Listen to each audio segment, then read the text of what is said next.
That's why I ordered more troops and civilians here into Afghanistan shortly after taking office. That's why we took a hard look and forged a new strategy and committed more resources in December. That's why we've pushed our friends and allies and partners to pony up more resources themselves, more commitments of aid and additional forces and trainers. Our broad mission is clear. We are going to disrupt and dismantle, defeat and destroy al-Qaeda and its extremist allies. That is our mission. And to accomplish that goal, our objectives here in Afghanistan are also clear. We're going to deny al-Qaeda safe haven. We're going to reverse the Taliban's momentum. We're going to strengthen the capacity of Afghan security forces and the Afghan government so that they can begin taking responsibility and gain confidence of the Afghan people.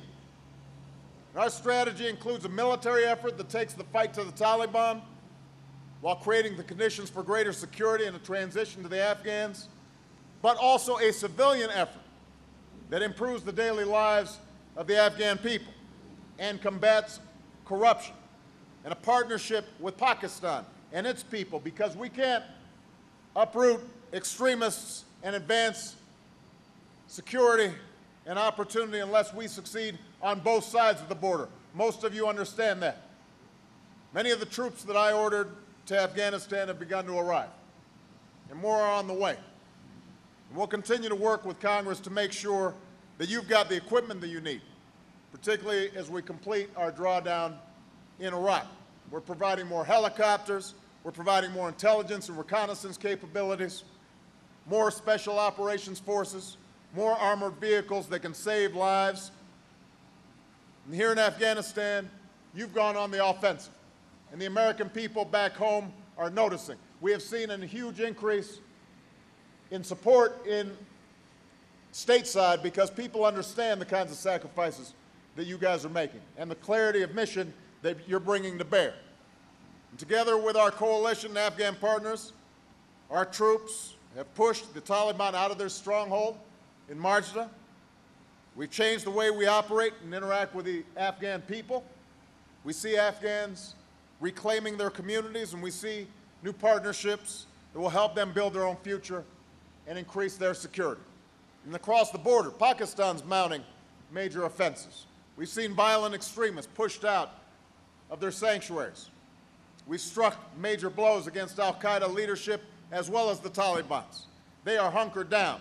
They're worried about their own safety. It's harder for them to move. It's harder for them to train and to plot and to attack, and all of that makes America safer, and we are going to keep them on the run because that is what's going to be required in order to assure that our families back home have the security that they need. That's the work that you're doing.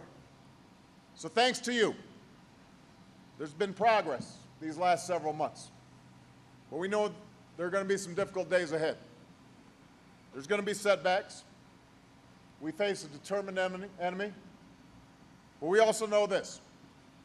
The United States of America does not quit once it starts on something. You don't quit. The American Armed Services does not quit. We keep at it. We persevere. And together with our partners, we will prevail. I am absolutely confident of that. And I also want you to know that as you're doing your duty here, we're going to do right by you back home. We're going to help take care of your families. And that's why the First Lady, Michelle Obama, visited with military families and makes sure that their needs are met. That's why she stays after me once she gets home, when I'm at the White House. And we're going to make sure that we are keeping to improve your pay and your benefits, but also things like child care and support that ensure that you've got a little bit of security knowing your family is being looked after back home. And we'll be there for you when you come home. That's why we're improving care for our wounded warriors, especially those with PTSD and traumatic brain injuries. We're moving forward with the post-9/11 GI Bill so you and your families can pursue your dreams. And we've made the biggest increase in the VA budget in 30 years.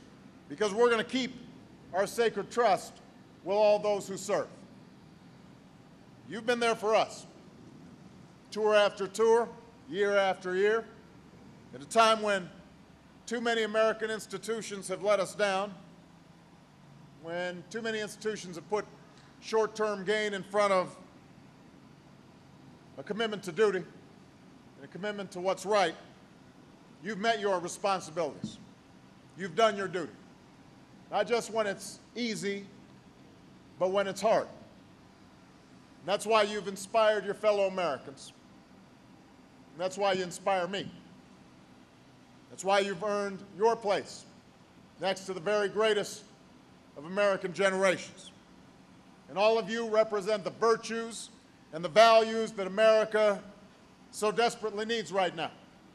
Sacrifice and selflessness, honor and decency. That's what I see here today. That's what you represent.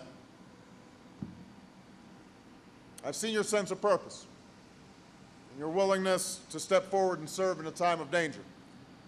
I've seen it from the Marines I met at Camp Lejeune, to the cadets at West Point, from the midshipmen at Annapolis, to the troops I have met in Iraq and at bases across America and here in Afghanistan. I've seen your courage and your heroism in the story of a young sergeant, first class, named Jared Monte, who gave his life here in Afghanistan to save his fellow soldiers and whose parents I was proud to present with our nation's highest military decoration, the Medal of Honor. I've seen your tenacity.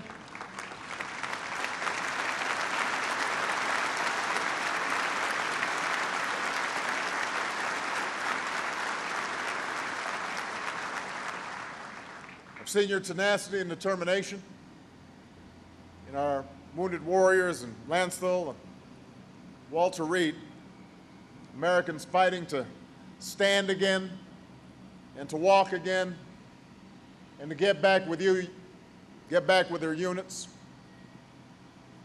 Incredible dedication, incredible focus, incredible pride.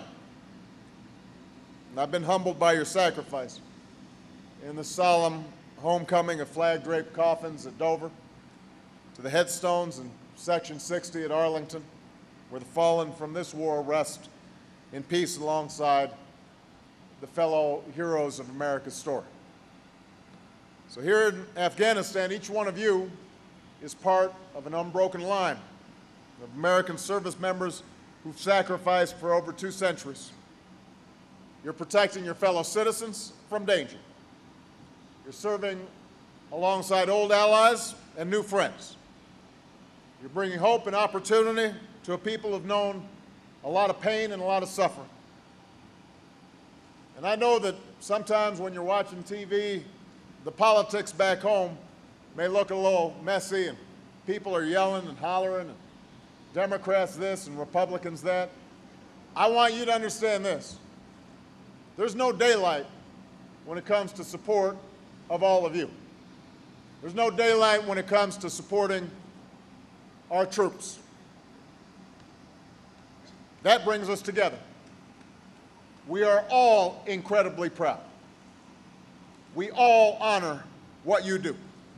And all of you show all of America what's possible when people come together, not based on color or creed, not based on faith or station, but based on a commitment to serve together, to bleed together, and to succeed together as one people, as Americans. Make no mistake, this fight matters to us. It matters to us, it matters to our allies, it matters to the Afghan people. Al-Qaeda and the violent extremists who you're fighting against want to destroy, but all of you want to build. And that is something essential about America. They've got no respect for human life. You see dignity in every human being. That's part of what we value as Americans. They want to drive races and regions and religions apart. You want to bring people together and see the world move forward together.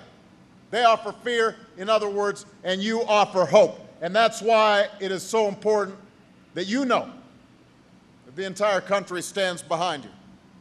That's why you put on that uniform. because in an uncertain world, the United States of America will always stand up for the security of nations and the dignity of human beings. That's who we are. That is what we do. Much has happened to our country and to the world since 9/11. But I'm confident that so long as brave men and women like you, Americans who are willing to serve selflessly, half a world away, on behalf of their fellow citizens and the dreams of people they've never met, so long as there are folks like you, then I'm confident that our nation will endure and hope will overcome fear. And I am confident that better days lie ahead. So thank you very much, everybody. God bless you. God bless the United States Armed Forces. And God bless the United States of America.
Chama o ápice.